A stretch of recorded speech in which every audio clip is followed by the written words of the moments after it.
পালিয়ে গেছেন। কতটা ইররেসপন্সিবল হলে গোটা জাতিকে আজকে একটা শূন্য অবস্থায় ফেলে দিয়ে তিনি এইভাবে চলে গেছেন। এখান থেকে বোঝা যায় তার যে আসল চরিত্র, সেই চরিত্র। আজকে আমি শ্রদ্ধা জানাতে চাই, প্রাণ ভরে আমাদের শ্রদ্ধা নিবেদন করতে চাই সেই সমস্ত শহীদদের। প্রায় 1000 খানেক শহীদ হবে যারা এই আন্দোলনে শহীদ হয়েছেন। আমি আবারও আমার শ্রদ্ধা, আমার অভিবাদন, শুভেচ্ছা জানাতে চাই আমাদের বীর সেনানীদেরকে, এই ছাত্রদেরকে যারা আজকে এই অসম্ভবকে সম্ভব করেছেন। আপনারা জানেন যে দীর্ঘ প্রায় 16 বছর আমরা এই স্বৈরাচারী সরকারের বিরুদ্ধে সংগ্রাম করছি, লড়াই করছি। ইতিমধ্যে তারা আমাদের দেশনেত্রী বেগম খালেদা জিয়া, আমাদের চেয়ারপারসন, তাকে অন্যায়ভাবে সাজা দিয়ে তাকে কারাগারে পাঠিয়েছে। আমাদের হাজার হাজার নেতা কর্মীকে তারা অন্যায়ভাবে সাজা দিয়ে জেলে দিয়েছে। আমাদের প্রায় 60 লক্ষ মানুষের বিরুদ্ধে তারা মিথ্যা মামলা দিয়েছে এবং অকথ্য নির্যাতন নিপীড়ন চালিয়েছে এই হাসিনার সরকারের যারা দায়িত্বপ্রাপ্ত ছিলেন বিভিন্ন বিভাগে। আজকে অর্থনীতিকে ধ্বংসপ্রাপ্ত করেছে, রাজনীতিকে ধ্বংস করেছে, সব মিলিয়ে দেশকে তারা ধ্বংস করে দিয়ে চলে গেছে। আল্লাহর কাছে অশেষ শুকরিয়া আদায় করি যে আল্লাহর অশেষ রহমতে আজকে এই ভয়াবহ দানবের হাত থেকে জাতি, দেশ আজকে মুক্তি পেল। আজকে আমি ধন্যবাদ জানাতে চাই দেশপ্রেমিক সেনাবাহিনীকে যে তারা আজকে উপযুক্ত সময়ে পদক্ষেপ নিয়েছেন। পদক্ষেপ নিয়ে তারা আজকে এই আমাদেরকে সমস্ত রাজনৈতিক দলগুলোকে তারা আজকে এখানে ডেকে নিয়ে এসেছিলেন আলোচনা করার জন্য। তারা যারা আন্দোলনের মূল নেতা, ছাত্র নেতা, সমন্বয়, তাদের সঙ্গে কথা বলছেন, কথা বলে নিয়ে এসেছেন। তারা রাষ্ট্রপতির সঙ্গে আজকে কথা বলে কতগুলো মৌলিক বিষয়ে সিদ্ধান্ত হয়েছে। সেই সিদ্ধান্ত প্রথমটি হচ্ছে সেটা হচ্ছে যে পার্লামেন্ট ভেঙে দিয়ে অতি দ্রুত একটি ইন্টারিম গভর্নমেন্ট, অন্তর্বর্তীকালীন সরকার গঠন করা হবে নির্দলীয় সরকারদেরকে নিয়ে। আজকে সিদ্ধান্ত হয়েছে যে দেশনেত্রী বেগম খালেদা জিয়াকে অবিলম্বে কোনো কালক্ষেপ না করে তাকে মুক্তি দেওয়া হবে।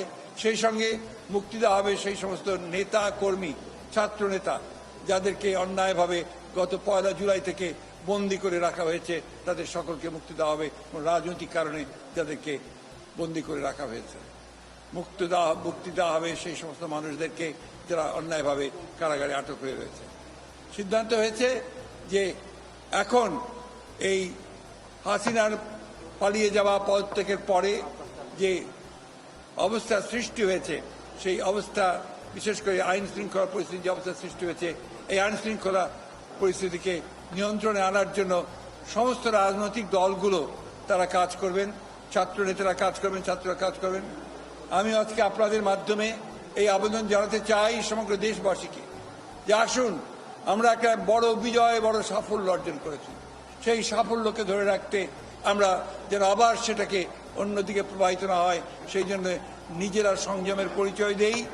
ক্রোধ, ঘৃণা বা প্রতিশোধের বশবর্তী হয়ে আমরা যেন কাউকে আক্রমণ না করি, কোনো প্রতিষ্ঠানের ক্ষতি না করি। বিশেষ করে আমাদের যে সমস্ত বন্ধুরা, ভাইয়েরা আমাদের সঙ্গে আছেন, আমাদের ধর্মীয়ভাবে তারা যা সংখ্যালঘু, তাদের উপরে কোনো যেন আক্রমণ না হয়, তাদেরকে প্রোটেক্ট করা, তাদেরকে রক্ষা করা কিন্তু আমাদের পবিত্র দায়িত্ব।